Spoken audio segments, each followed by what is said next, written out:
Hello everyone and welcome back to your own channel. My name is Akhil Maheshwari. मैं करवाऊंगा business studies के concepts clear. Just don't worry. आज है हमारी video number 18. Video number 18 में हम हमारी वर्क स्टडी को आगे प्रोसीड करने वाले हैं और पढ़ने वाले हैं मोशन स्टडी. ये है आपकी एनसीईआरटी बुक का पेज नंबर 50. और शुरू करने से पहले क्या होता है हमेशा हमारा स्लोगन, मेरे साथ बोलो, स्टडी टुगेदर ग्रो टुगेदर. मिलके साथ पढ़ेंगे, मिलकर आगे बढ़ेंगे.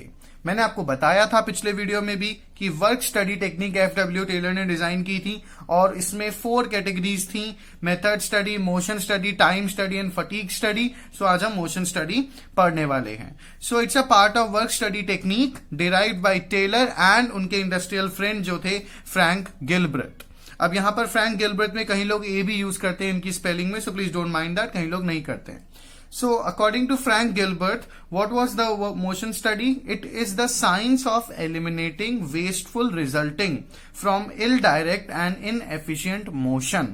कि मोशन स्टडी क्या है? एक साइंस है बेस्ड ऑन ऑब्जर्वेशन. यहां पर क्या होता है, उनके इंडस्ट्रियल इंजीनियर फ्रेंड टेलर के फ्रैंक गिलबर्ट ने यह बताया कि मोशन स्टडी में जो वर्कर के अननेसेसरी मूवमेंट्स होते हैं ना, जो कि इनएफिशिएंसी लेकर के आते हैं, ऐसे मूवमेंट्स को हमें स्टडी करके रिमूव कर देना चाहिए, एलिमिनेट कर देना चाहिए, हटा देना चाहिए.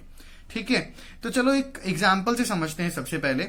अच्छा, आपने कभी नोटिस किया होगा कि रेफ्रिजरेटर, मिक्सर ग्राइंडर या माइक्रो ओवन जैसी चीजें जो यूजुअली हमारे काम में आती हैं हमारे घर में, ये सब कहाँ होती हैं हमारे घर में? लार्जली ये सारी चीजें कहाँ प्लेस होती हैं? ये सारी चीजें प्लेस कहाँ होती हैं? हमेशा किचन में ही आपको मिलेंगी, या तो किचन में या किचन के बहुत नियर अबाउट में. ऐसा नहीं होगा कि लार्जली ऐसा नहीं होगा कि आपके घर में माइक्रो ओवन है और वो आपने किचन में नहीं रख के बाथरूम में रख रखा है, राइट? तो रीजन क्या है कि माइक्रो ओवन जो है वो आपने किचन में ही रख रखा है, रेफ्रिजरेटर आप किचन में या उसके नियर बाय में रखना चाह रहे हो, मिक्सर ग्राइंडर किचन में ही रखना चाह रहे हो? उसके पीछे का रीजन ये है कि इनका एग्जैक्ट काम कहां पर है. इन अप्लायंसेस का एग्जैक्ट काम है किचन में. अब अगर ये किचन में रहेंगे तो जो किचन में कुक कर रहा है खाना, से फॉर एग्जांपल योर मदर, तो उनको क्या होगा, उनको अननेसेसरीली मूवमेंट्स नहीं करने पड़ेंगे. अगर माइक्रो ओवन किसी और रूम में है तो उनको यहां से वहां जाना पड़ेगा, वहां से वापस किचन में आना पड़ेगा. ऐसा नहीं होगा. अब अगर माइक्रो ओवन आप किचन में ही रख दो तो इससे क्या होगा, अननेसेसरी मूवमेंट्स एलिमिनेट हो जाएंगे, टाइम बचेगा, आपकी मम्मा थकेंगी भी नहीं बार बार अननेसेसरी मूवमेंट करने से, राइट?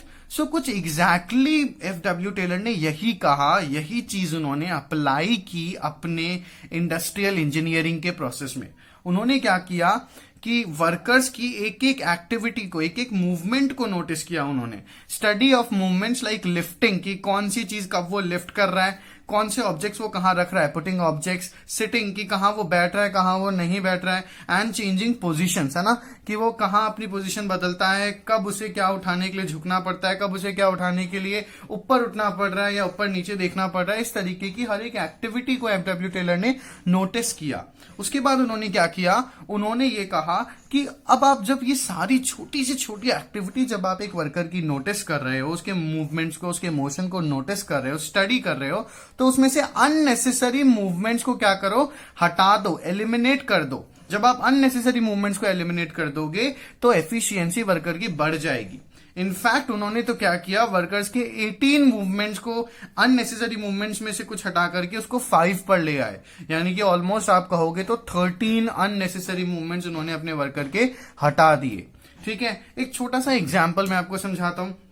क्या कहा एफडब्ल्यू टेलर ने कि मान लो एक वर्कर है, वो खड़ा है और वो खड़े खड़े कोई काम कर रहा है प्रोडक्शन डिपार्टमेंट में, इंडस्ट्री के अंदर, और उसकी टूल्स जो हैं वो जमीन पर रखी हुई हैं. तो उसे क्या करना पड़ता है, उसे बार बार नीचे जमीन पर झुकना पड़ता है, अपनी टूल को उठाना पड़ता है, यूज करके वापस जमीन पर झुककर प्लेस करना पड़ता है, फिर वापस दूसरी टूल वो उठाता है, वापस उसे यूज करके वापस जमीन पर रखता है. तो इसमें क्या हो रहा है, उसके बार बार झुकने से अननेसेसरी मूवमेंट्स हो रहे हैं, उसको फटीग होगी, उसको थकावट भी होगी, है ना, और जो काम बहुत जल्दी हो जाता उसमें टाइम भी लगेगा. तो एफडब्ल्यू टेलर ने क्या किया, एज एन एग्जाम्पल, उस एग्जाम्पल में उन्होंने क्या किया, उन्होंने इस मोशन को स्टडी किया और उन्होंने उस वर्कर के पास में एक टेबल लगा दी और उस टेबल पर उन्होंने उसके सारे टूल्स रख दिए, सारे इक्विपमेंट्स रख दिए. अब उस वर्कर को झुकना नहीं पड़ता, वो वर्कर टूल उठा लेता है, टूल 1 उससे यूज किया, टूल 1 को वापस उसी प्लेस पर रख दिया, फिर उसी के बगल में टूल 2 से मिल जाती है, वो टूल 2 को उठा लेता है, यूज कर लेता है, रख देता है, देन ऐसे टूल 3 एंड ऐसे करता रहता है वो। तो इससे क्या हुआ, अननेसेसरी मूवमेंट हट गया और उसकी एफिशिएंसी भी इंक्रीज हो गई। क्यों? क्योंकि वो बार बार झुक रहा था, वो थक रहा था, अब वो थकेगा भी नहीं और वो काम बहुत अच्छे से कर पाएगा। तो ऐसा ही कुछ एफडब्ल्यू टेलर ने अपनी ऑर्गेनाइजेशन में किया और 18 से 5 मूवमेंट्स पर वो उसे ले आए। इनफैक्ट उनका तो ये भी मानना था कि इस ऐसा करने से मोशन स्टडी से प्रोडक्शन जो है, productivity enhance to about 4 times उनकी प्रोडक्टिविटी बढ़ गई थी ऑर्गेनाइजेशन में। आप समझ रहे हो इंपॉर्टेंस 4 टाइम की, मतलब कि टाइम कितना उन्होंने कम वेस्ट किया। ठीक है, जितना टाइम कम वेस्ट किया, जितना मूवमेंट वर्कर को कम करना पड़ा, उतने आसानी से काम हो गया। राइट, देन इसके ऑब्जेक्टिव्स क्या है ये पढ़ लेते हैं, देन एक इंटरेस्टिंग एग्जांपल मैं आपको बताऊंगा। ऑब्जेक्टिव्स क्या हुए, it helps in reducing physical fatigue, यानी कि बार बार झुकने से, उठने बैठने से, बेवजह ऐसा काम करने से जो फिजिकल फटीग होता है, फटीग यानी थकावट, जो फिजिकल थकावट होती वो उन्होंने रिमूव कर दी। देन इसका मेजर ऑब्जेक्टिव क्या है कि eliminate as many unnecessary motions as possible, कि भैया जितना हो सके कम से कम कर दो अननेसेसरी मोशंस को, हटा दो उनको जितना पॉसिबल है।